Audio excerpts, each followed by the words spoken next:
اگر فرشتے بھی اپنے امیر کی اندھی تقلید کرتے تو یقیناً وہ سب بھی جنت سے نکالے جاتے۔ اس لیے معلوم ہوا کہ فرشتے سیرت لوگ اپنا اچھا برا خود دیکھتے ہیں، وہ ہر معاملے پر اپنے امیر کی تقلید نہیں کرتے۔ ہر چیز کے دو روپ ہوتے ہیں، ایک ظاہری روپ اور دوسرا باطنی روپ، ایک اچھا روپ دوسرا برا روپ۔ ابلیس کے بھی وہ روپ ہے، ہم لوگوں کو اس کا برا روپ زیادہ نظر آتا ہے، لیکن اس کا ایک فائدہ مند روپ بھی ہے۔ اصلیت یہ ہے کہ اس کی شیطانی سے ہزاروں اچھی چیزیں سامنے آئی ہیں۔ مثلاً اس کی شرارت کی وجہ سے حضرت آدم علیہ السلام کے خاندان میں 1,24,000 پیغمبر پیدا ہوئے، سینکڑوں آسمانی کتابیں نازل ہوئی، ہمیں قرآن شریف پڑھنے اور عمل کرنے کو ملا، نماز روزہ اور حج جیسی پیاری عبادتیں ادا کرنے کو ملی۔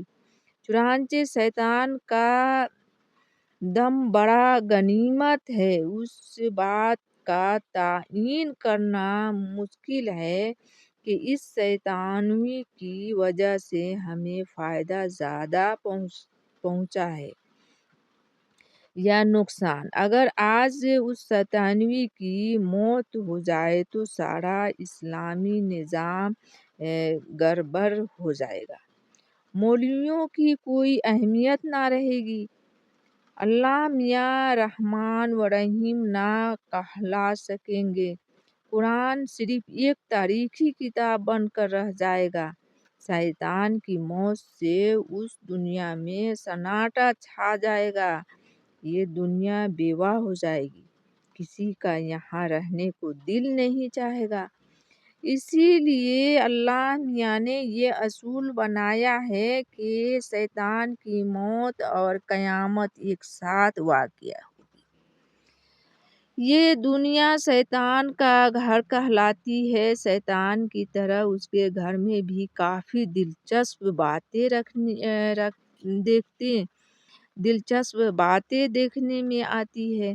مثلاً دیکھا گیا ہے کہ دنیا میں جب کسی عالم کو کسی وجہ سے گرفتار کیا جاتا ہے تو وہ جیل میں جا کر اور زیادہ مذہبی بن جاتا ہے۔ تاریخ بتاتی ہے کہ ہمارے بڑے بڑے نامور علماء نے جیل میں جانے کے بعد دین کی بڑی خدمت کی ہے۔ جیل میں رہتے ہوئے انہوں نے قرآن و حدیث کی عمدہ تفسیریں لکھی ہیں اور مفید کتابوں کے ترجمہ کیے ہیں۔ ایک کہانی میں یہ لطیفہ پڑھا تھا کہ ایک مسلمان بادشاہ کو جس سیاسی مولوی سے دین کی خدمت لینی ہوتی تھی تو وہ اسے گرفتار کر لیا کرتا تھا۔ ابلیس بھی سابق عالم دین ہے، چنانچہ اللہ میاں اس سابق عالم سے بھی ہر سال دین کی کچھ خدمت لے لیتے ہیں۔ حدیث میں آیا ہے کہ ہر سال رمضان شریف میں ابلیس کو گرفتار کر لیا جاتا ہے۔ اپنے کو گرفتار کروا کر ابلیس پوری 1 ماہ تک دین کی خدمت کرتا ہے۔ ازل میں رحمان اور شیطان جو معاہدہ ہوا تھا اس میں شیطان کی گرفتاری کا کوئی تذکرہ نہیں ہے۔ اس لیے ابلیس کی یہ نیکی کہ وہ رمضان میں جیل خانہ چلا جاتا ہے۔ ہم لوگ سمجھتے ہیں کہ شیطان اب کوئی اچھا کام کرتا ہی نہیں ہے۔ ہمارا یہ نظریہ 100% صحیح نہیں ہے۔ قرآن پڑھنے سے پتہ چلتا ہے کہ زمین و آسمان کی ہر چیز اللہ کی حمد و ثنا کرتی ہے۔ سورہ جمعہ اس آیت میں شیطان کو مستثنی قرار نہیں دیا گیا ہے، اس لیے ہم کہہ سکتے ہیں کہ شیطان بھی اللہ کی حمد بیان کرتا ہے گو کہ شیطان کا کوئی نیک کام اللہ کے یہاں اب قبول نہ ہوگا، لیکن انصاف کا تقاضا ہے کہ اس کے نیک کام کو نیک کہا جائے۔ اللہ کو رب کہنا اور اللہ کی حمد و ثنا کرنا، اللہ کی عزت کی قسم کھانا، روزہ داروں کو چھوٹ دینا، یہ سب اس کے نیک کام ہیں۔ بزرگوں کا کہنا ہے کہ جب کوئی مسلمان ننگے سر پھرتا ہے تو شیطان اس کے سر پر چپت لگاتا ہے، یعنی شیطان یہ چاہتا ہے کہ مرد، عورت اور بچے سب ہر وقت اپنا سر ڈھانپ کر رکھا کریں۔ شیطان کی اس شرارت کو کون برا کہہ سکتا ہے؟ یہ کام تو وہ مولوی کو خوش کرنے کے لیے ان کی مواقف میں کرتا ہے۔ سب جانتے ہیں کہ نیک لوگ شیطانوی کی چپت سے بچنے کے لیے نہیں بلکہ شریعت پر عمل کرنے کے لیے نیت سے ہر وقت ٹوپی پہنے رہتے ہیں۔ یہی سے مولوی کا فتویٰ ہے کہ ننگے سر نہیں ہوتی، لیکن حیرت کی